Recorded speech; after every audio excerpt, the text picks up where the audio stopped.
राधे कृष्णा। आज मैं बाल गोपाल जी के लिए एक सुंदर सी हैवी ड्रेस बनाने जा रही हूँ, जिसके लिए मैंने ये बुकरम का पीस लिया है और इसका डायमीटर हमारे पास 6 इंच का है।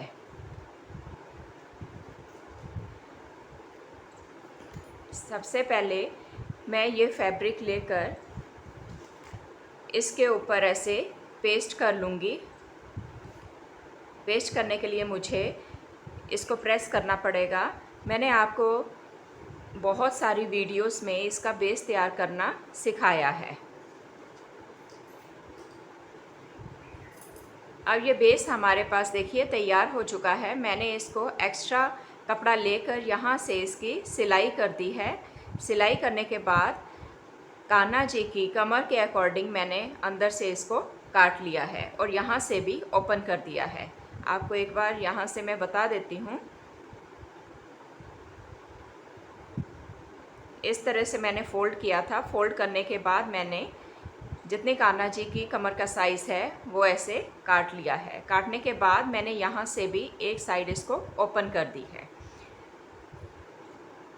अब मैं ये नेट का फैब्रिक ले रही हूँ।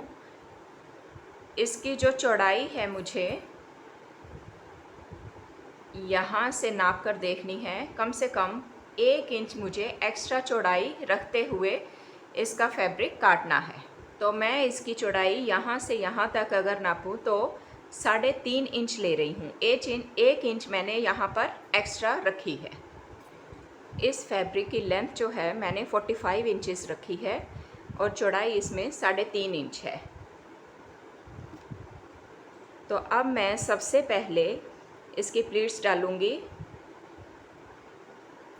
हैवी प्लीट्स डालनी है तो मुझे बिल्कुल इसके यहाँ ऊपर से ऊपर ऐसे रखते हुए दोनों हाथों से उठाते हुए मुझे यहाँ सिलाई करनी है। तो इस तरह से मैं ये सारी की सारी प्लीट्स डाल दूँगी। अभी ये प्लीट्स कम डली हैं तो मैं इसके लिए और कपड़ा यहाँ से जॉइन कर रही हूँ। तो मुझे इस तरह से इसको जॉइन करके यहाँ से ऐसे सिल देना है और दोबारा से आगे और प्लीट्स डालनी है। अब मैंने ये प्लीट्स डालकर ये कपड़ा ऐसे तैयार कर लिया है। इसमें मैंने जो और एक्स्ट्रा कपड़ा ऐड किया है ये मैंने 13 इंच ऐड किया है। तो सबसे पहले अब मैं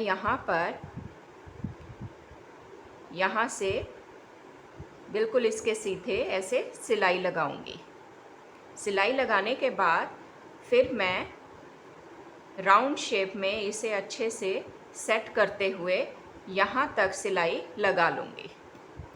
अब ये यहाँ तक ये सिलकर तैयार हो चुका है और अब हम इसकी प्लेट्स को यहाँ ऐसे सेट करते हुए इसके कॉर्नर पर राउंड शेप में सिलाई कर लेंगे।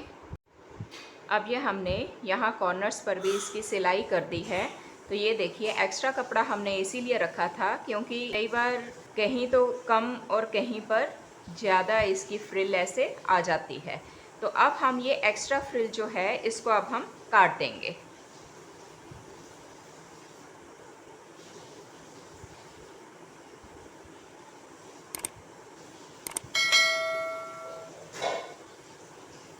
तो इसी तरह से हमें ये कम्प्लीटली काट देना है।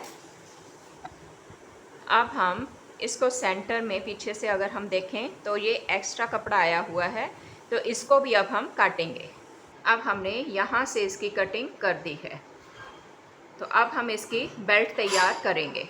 बेल्ट तैयार करने के लिए अब मैं ऐसे तिरछा कपड़ा लूँगी। तो यहाँ से अब इसकी मैं कटिंग करती हूँ। अब मैंने ये तिरछा कपड़ा यहाँ काट लिया है। तो इसके ऊपर भी मैं इस तरह से नेट का फैब्रिक सिल दूँगी। बेल्ट का कपड़ा आप यहाँ पर ऐसे नाप कर देख लेंगे और 1 इंच आपने एक्स्ट्रा कपड़ा रखना है क्योंकि हमें यहाँ से दोनों साइड से ऐसे फोल्ड करके सिलना है। अब हमें पीछे से यहाँ से अटैच करते हुए इसकी राउंड शेप में पूरी सिलाई करनी है। बेल्ट लगाने से पहले मैं ये वाली लेस से ही इसको ऐसे यहाँ पर सिलाई कर दूँगी। दोनों तरफ से मुझे अब ये लॉक करना है। अब मैंने यहाँ तक ये सिलाई कर दी है और इस कपड़े को अब मैं आगे की ओर मोड़ रही हूँ। मोड़ने के बाद इसके अंदर मैं डोरी रखकर इसको यहाँ से फोल्ड करते हुए ऐसे सिलाई अब कर दूँगी। अब ये यहाँ तक बेल्ट बनकर भी तैयार हो चुकी है। अब मैं ये रेड कलर की लेस ले रही हूँ। इस लेस को मैं यहाँ पर ऐसे नीचे से लगाऊंगी, ऐसे। अब मैंने ये लेस भी यहाँ तक कंप्लीट लगा दी है। अब मैं इसको डेकोरेट करने के लिए ये वाले पैचेस ले रही हूँ और इन पैचेस को अब मैं फेविक्रिल की मदद से यहाँ से लगा दूँगी। यहाँ पर ये हमें सिलाई दिखाई दे रही है, यहीं से हमें ये लगाना है ताकि हमारी ये सिलाई भी छिप जाए।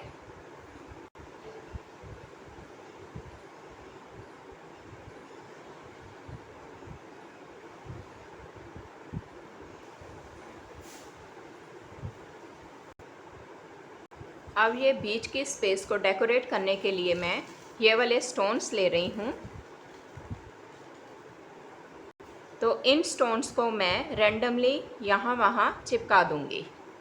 अब मैं चोली बनाने जा रही हूँ, जिसके लिए मैंने ये वाला कपड़ा ले लिया है। इसकी जो लेंथ रखी है ये 6 इंच है और जो ब्रेड्थ है हमारे पास वो 1.5 इंच से 1 पॉइंट ज़्यादा है। तो इसी के साथ ही अब मैं ये नेट वाला कपड़ा भी इसी के बराबर काट लूँगी। काटने के बाद अब मैं इसकी चारों तरफ से सिलाई करूँगी। इसको मैं अंदर की ओर ऐसे एक फोल्ड करूँगी और साथ ही दूसरे को तो मैंने ऐसे ही रहने दिया है, क्योंकि इसी के साथ मुझे ये रेड कलर की लेस भी लगानी है। तो मैं पीछे से इसकी लेस भी इस तरह से लगा दूँगी। अब मैंने ये यहाँ पर सिलाई कर दी है। अब मैं इसको फोल्ड करते हुए सेंटर से ऐसे काट देती हूँ और अब मैं इसको एक दूसरे के ऊपर रखते हुए यहाँ तक सिलाई कर दूँगी। अब मैंने यहाँ तक सिलाई कर दी है और मैं ये वाला रिबन लेकर इसको यहाँ से ऐसे फोल्ड करते हुए यहाँ से पूरी सिलाई कर दूँगी, ताकि ये चोली जब हम कान्हा जी को पहनाएं तो पीछे से हम अच्छे से इसको ऐसे बांध सकें। इस चोली को बीच में डेकोरेट करने के लिए मैंने ये वाले 2 स्टोन्स लिए हैं। तो इन 2 स्टोन्स को मैं अब ग्लू गन की मदद से यहाँ पर चिपका रही हूँ।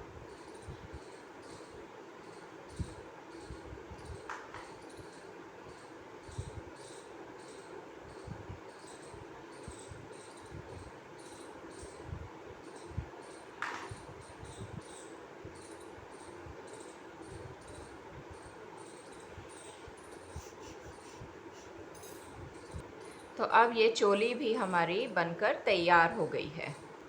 अब मैं कान्हा जी के लिए एक खूबसूरत सा पटका बनाने जा रही हूँ, जिसके लिए मैंने ये कपड़ा लिया है 6 इंच का। तो इसमें चौड़ाई मैंने नियर अबाउट 2 इंच ही रखी है। तो हमें अब इसको ऐसे फोल्ड कर लेना है। फोल्ड करने के बाद एक और फोल्ड इस तरह से कर रही हूँ। फोल्ड करने के बाद अब मैं यहाँ से शेप देते हुए यहाँ तक इसको काट दूँगी। तो चलिए करके बताते हैं।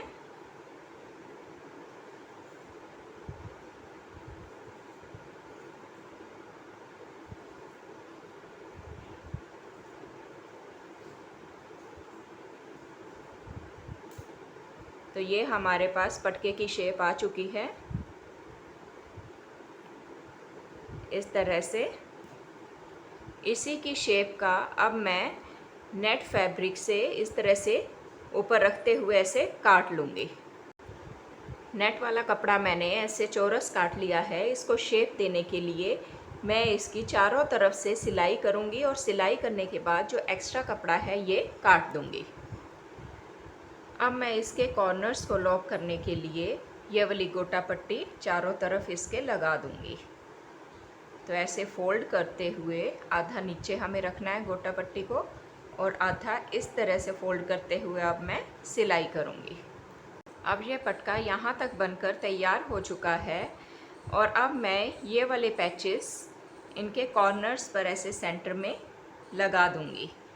ये वाले पैचेस मैंने खुद ही घर पर तैयार किए हैं। इसका लिंक मैं आपको डिस्क्रिप्शन बॉक्स में दे दूँगी।